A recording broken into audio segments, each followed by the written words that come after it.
For years, one question has followed me. How did the Nazi Party persuade millions of ordinary people to support a movement that would ultimately destroy millions of lives and devastate their own nation? The answer is not simply, they were evil. That explains the crime. It does not explain the process. History suggests people rarely accept the unthinkable all at once. It happens gradually. Ideas repeated often enough begin to feel familiar, and familiar ideas begin to feel normal.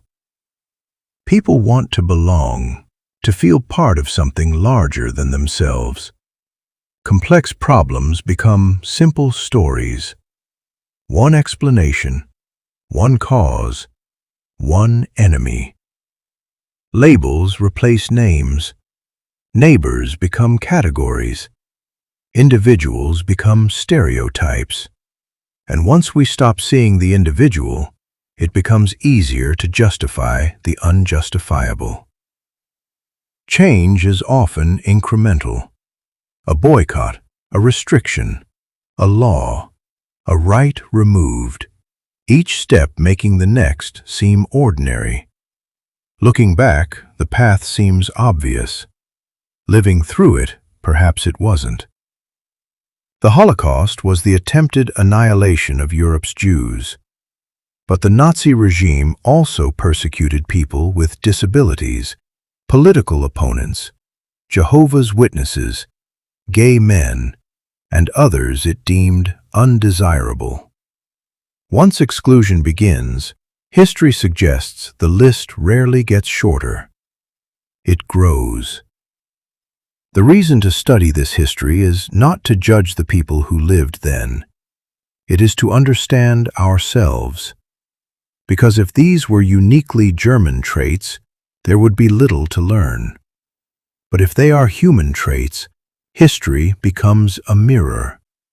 Not a mirror of Germany, a mirror of us.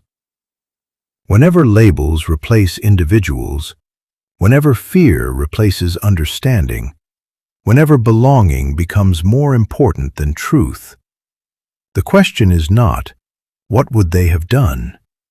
The question is, what would I do? We are all anonymous. Most people know the name Josef Mengele, the Nazi doctor who performed horrific experiments in Auschwitz. But the more important question is not who he was. It is why we still study him. It is not because history wants to glorify him. It is not because his experiments advanced science. They didn't. Modern medicine considers his work both scientifically useless and morally abhorrent. So why remember him? Because he is a warning about what happens when intelligence is separated from wisdom, when education is separated from ethics, when science is separated from its moral compass. Mengele was not uneducated. He was a physician, a researcher, a product of respected universities. He understood anatomy, genetics, medicine. But knowledge alone is not enough. Knowledge can heal. Knowledge can harm. The difference is not intelligence. The difference is character. Terrible things rarely begin with terrible people announcing terrible intentions. They begin with ideas that become accepted, institutions that reward conformity, professionals who convince themselves they are serving a greater good. Little by little, the unthinkable becomes acceptable. And once human beings stop seeing other human beings as individuals and begin seeing them as categories, obstacles, or statistics, the moral barriers begin to disappear. History preserves Mengele's name not to honor him, but to remind every generation that knowledge without ethics is one of the most dangerous forces the world has ever known. We are all anonymous. Power does not always reveal itself through violence. Sometimes it reveals itself through gestures that appear kind. Around 1900, filmmaker Gabriel Vere captured a scene in French Indochina. Children scrambling to collect coins tossed by the wife and daughter of Governor-General Paul Doumer. To colonial officials, it was charity. To modern historians, it is a portrait of inequality, a moment where even generosity reflected hierarchy. The children weren't playing. They were chasing coins thrown by their colonizers. A small gesture revealing a much larger system.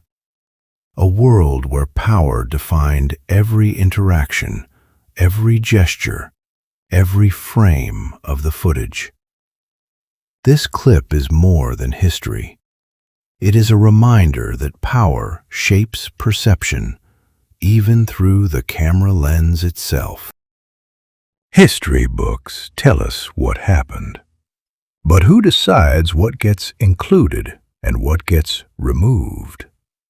In 1911, the Encyclopedia Britannica underwent a major revision under new ownership tied to American industrial interests, including the Carnegie family. And in that edition, 3 major articles, present in every previous printing, quietly disappeared.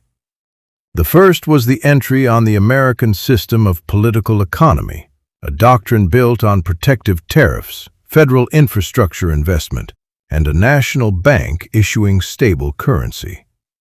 A blueprint for economic independence.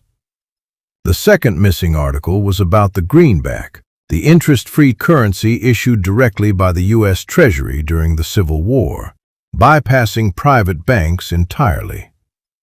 The third vanished entry discussed banking concentration, warning of interconnected banking houses, national cartels, and the dangers of allowing private institutions to control credit and currency issuance. When these articles disappeared, an entire generation grew up assuming that whatever the 11th edition treated as marginal must truly be marginal. But history is not just what is written, it is also what is removed. And removal is a psychological act, a shaping of collective memory, a narrowing of perspective, a quiet redirection of what future minds will believe. Propaganda reveals how minds can be guided. Mengele reveals how ethics can collapse. Colonial footage reveals how power shapes perception. Missing history reveals how memory can be edited. 4 stories, 4 mirrors, 4 reminders that the human mind is both powerful and vulnerable. The mirror of all realms does not claim answers. It asks the question every era must confront. If history is a mirror, what part of ourselves is it reflecting?